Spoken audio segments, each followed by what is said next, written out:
ابراہیم ہوتے ہیں، اور جو قربانی کے بعد اللہ کا شکر ادا کرے وہ آل عمران ہوتے ہیں۔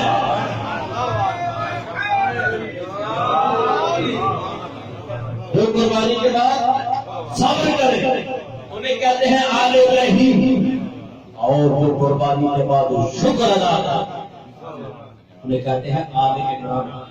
ایک مولانا صاحب نے مجھ سے پوچھا کہ آپ آل ابراہیم اور آل عمران کی بات کر رہے ہیں، آپ کو پتا ہے آل عمران ہی آل محمد ہے۔ دلیل یہ ہے کہ دنیا میں ٹوٹل جو مضبوط نام کے عمران ہیں وہ 3 ہیں۔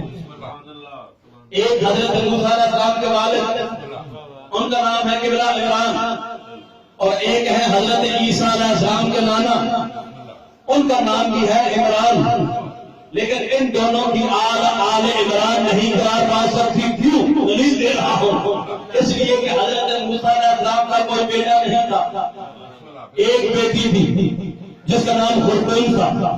خرطوم سے آگے نسل موسیٰ چل ہی نہیں سکی، لہذا ان کی آل عمران نہیں ہو سکتی۔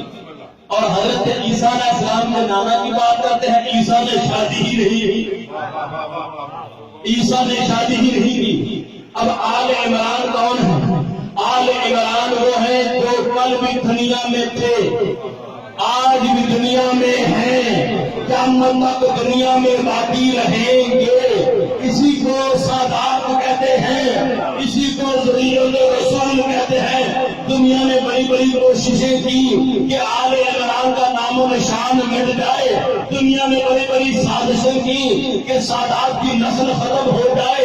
سادات کا نام و نشان مٹانے کے لیے یزید سے لے کر جنرل ضیاء تک ہر اپنے دور کے بے غیرت نے کوشش کی کہ سادات کا نام و نشان مٹ جائے۔ سادات کے نام و نشان مٹانے کے لیے کبھی بنو امیہ آئے، کبھی بنو عباس آئے، کبھی حجاج بن یوسف آیا، کبھی یہاں پر عبید اللہ ابن زیاد آیا، کہیں پر زیاد آیا، کہیں پہ ضیاء آیا، تو کہیں پر صدام آیا، تاکہ سادات مل جائے، حسین کا نام مل جائے، عمران کی حال مل جائے۔